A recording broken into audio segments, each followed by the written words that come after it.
여러분, 아직도 부동산 하락을 기대하고 계십니까? 더 이상 속지 마세요.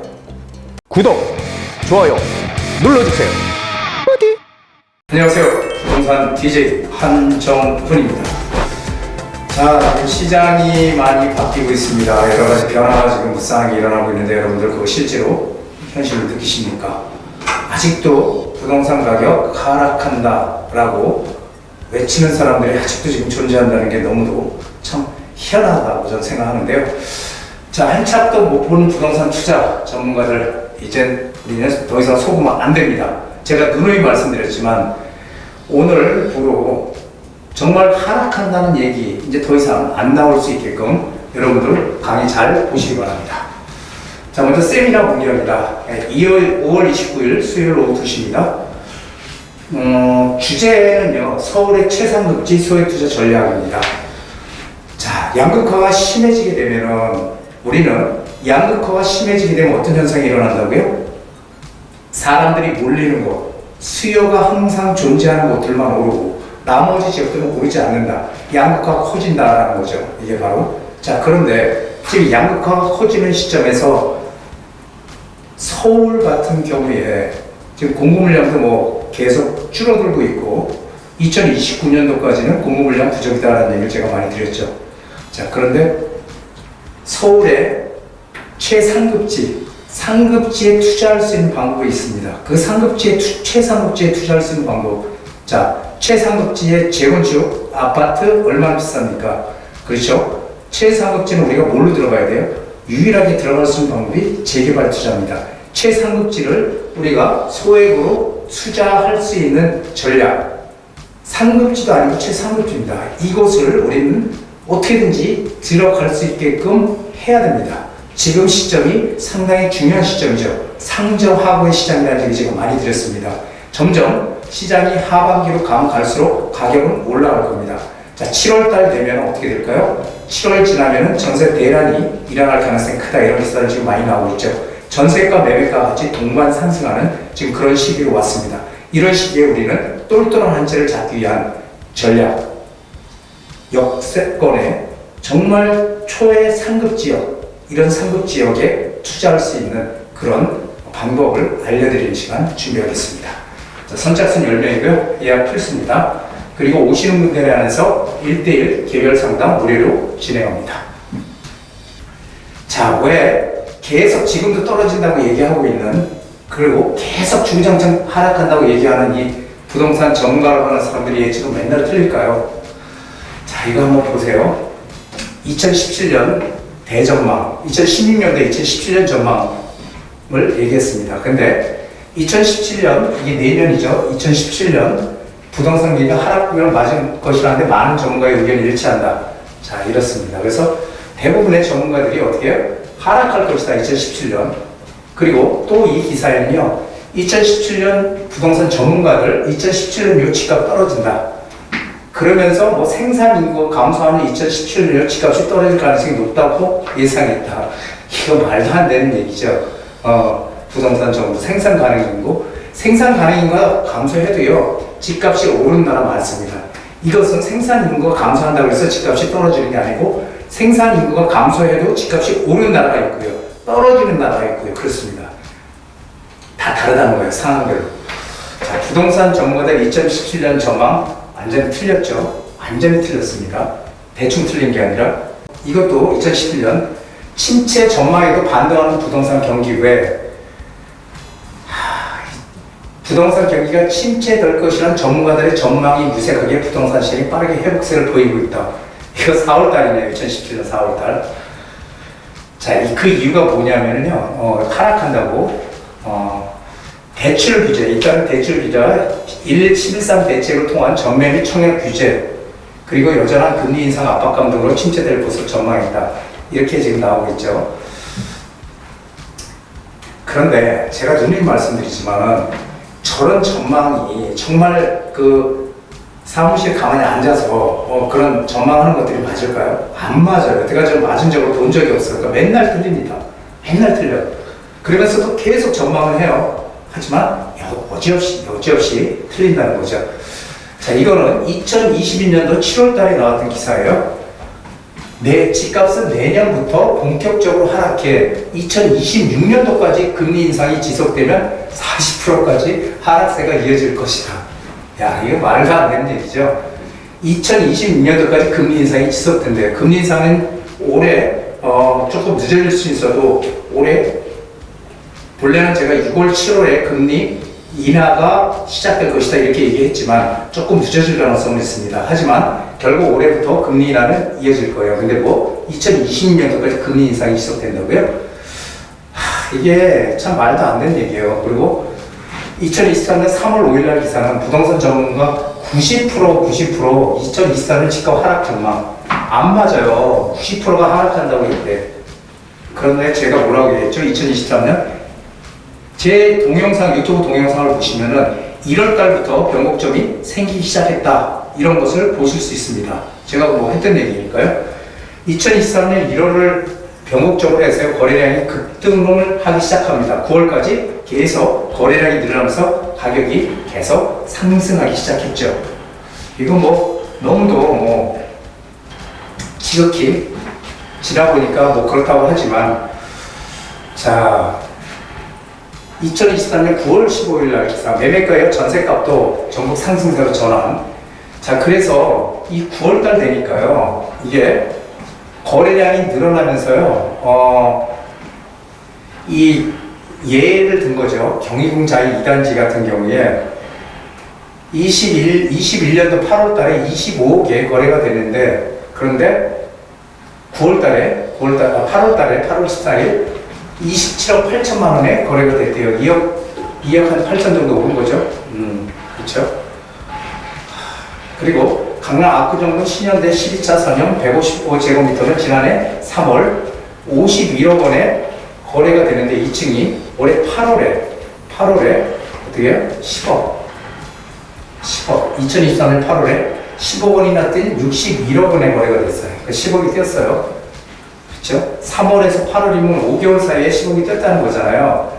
자, 여러분들 이걸 보셔야 돼요. 이게 단순한 샘플이지만 만약에 제 말을 듣고 2023년 1월 달에 아파트를 샀다든지 입지가 괜찮은 데들의 아파트를 샀던 분들은 최소한도 억대 이상은 올랐겠죠. 그렇죠? 이게 바로 부동산의 타이밍이라는 겁니다. 그 전문가들, 월치기 전문가들의 얘기를 듣고 계속 밀었던 분들은 또 못 산 거죠. 참 그래서 이게 아이러니해요. 저는 너무도 단순한 건데도 사람들은 이거를 제대로 보지 못한다는 거죠. 왜 그럴까요? 왜 부동산 전문가들 시장 예측은 항상 틀릴까요? 전체 흐름을 전혀 못 본다는 거예요. 전체 흐름이요. 당장의 어떤 규제가 중요한 것이 아니고 전체적인 시장의 흐름을 전혀 몰라. 그렇기 때문에 이렇게 예측해요. 정부에서 어떤 규제 완화책이 나오면 시장이 이제 훈풍이 불어서 좋아질 것이다. 그럼 가격이 오르겠네. 그리고 정부에 뭐 DTI, LTV 각종 규제들이 막 나오잖아요. 이렇게 되면 어떻게 돼요? 가격 떨어질 거야. 규제가 이렇게 나오면 가격 오를 수 있어? 떨어질 거야.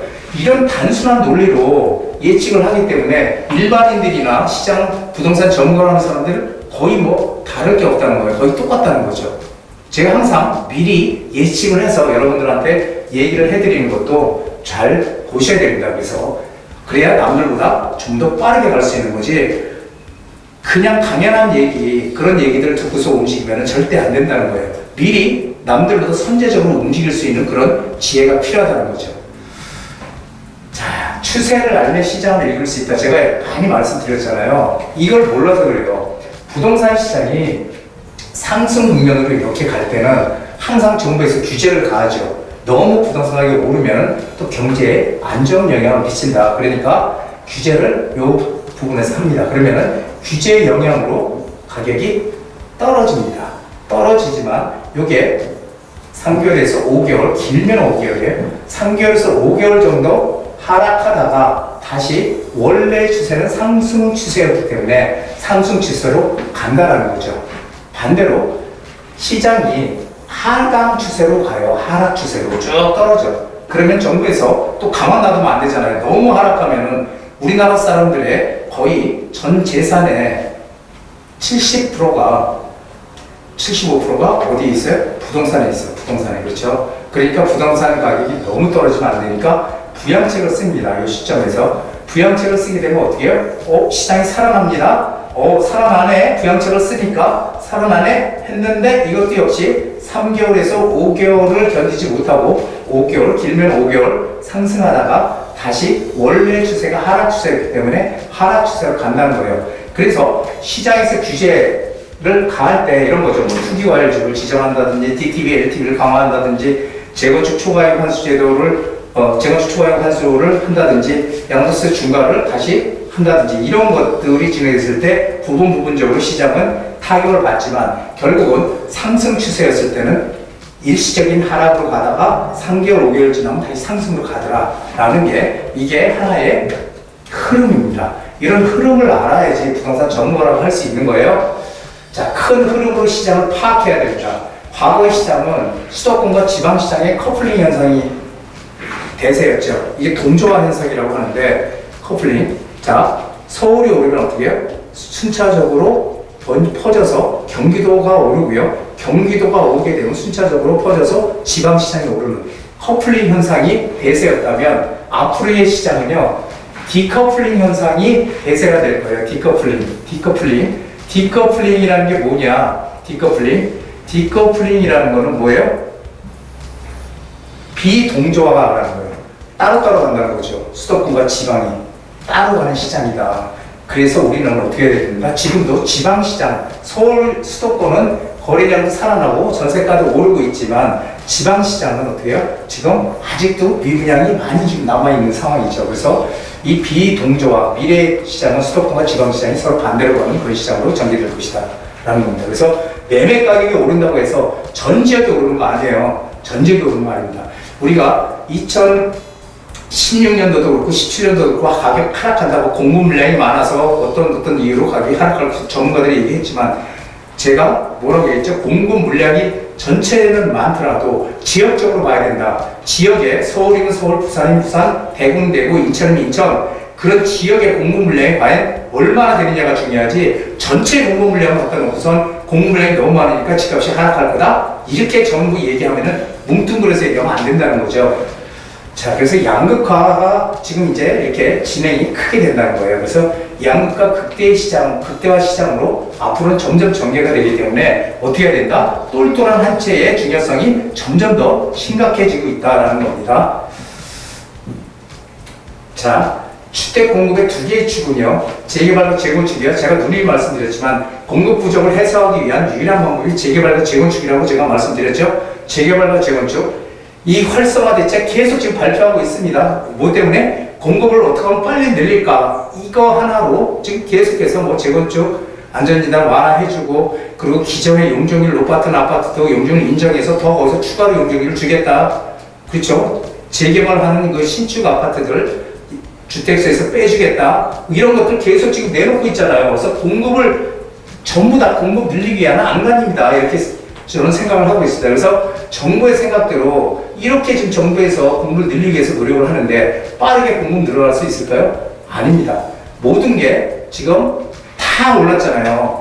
물가도 올랐지만 건축비, 자재값, 그 다음에 인건비 다 올랐어. 응당. 그러다 보니까 이 건축비가 너무 지금 올랐죠. 그러니까 이 수주를 서로 안 하려고 해요. 건설사들에서. 왜냐하면은 이게 서로 안 맞는 거죠, 지금. 추가 부담금을 나중에 얼마나 많이 낼 수 있느냐. 그리고 이 평당가를 얼마나 높게 건축비를 책정하느냐. 여기서 지금 안 맞는 거예요. 너무 가격이 많이 올라서. 그래서 이제 앞으로 어떻게 된다? 사업성이 정말 좋은 데들 있잖아요. 그런 데들만 진행이 될 것이라는 얘기입니다. 자, 이제 무조건 사업성 좋은 것만 우리는 들어가야 돼요. 이거 팩트입니다. 팩트. 사업성 좋은 것만. 그래서 입지 가치가 좋은 곳, 입지 가치가 좋은 곳 이꼴 사업성 좋은 곳이에요. 사업성. 입지 가치가 좋은 곳 이꼴 사업성이 좋은 곳. 입지 가치가 떨어지는 곳은 아무리 정부에서 용적률을 높여주고 뭐 어떻게 뭐 해주고 해준다고 해도 잘 진행이 안 될 건 기정사실입니다. 입지 가치가 좋아서 사업성이 좋은 데들만 재건축이고 재개발이고 진행이 될 거라는 것도 기억하셔야 돼요. 지금 재개발은 정말 너무도 많은 곳에 지금 서울 전역이 재개발, 모아타운, 신속통합계획, 역세권 개발 등등 전부 지정 안 된 데가 없을 정도로 지금 계속 지정을 하고 있고요. 앞으로도 계속 지정할 겁니다.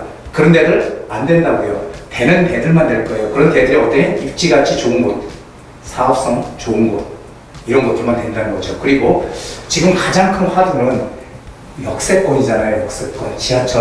지하철 역세권에 우리는 어떻게든지 붙어 있어야 된다. 그런데 재개발이 될 수 있는 지하철 역세권에 붙어 있어야지 재개발과 상관없는 지하철 역세권에 빌라를 사면 안 된다는 거예요. 우리가 재개발 투자를 한다는 거는 결국은 단독주택이나 빌라를 구입하는 거잖아요. 근데 단독주택은 금액이 크기 때문에 우리가 들어갈 수 없고 실제로 우리가 투자할 수 있는 건 빌라잖아요. 빌라. 이 빌라를 우리가 사야 되는데 역세권에 재개발을 할 수 있는 지역, 즉 역세권 개발은 지하철을 중심으로 해서 진행이 됩니다. 그렇기 때문에 역세권에 들어가 있는 거, 이거 상당히 중요합니다. 그래서 일단 역세권 개발은 모든 재개발 중에서 사업성이 최고입니다.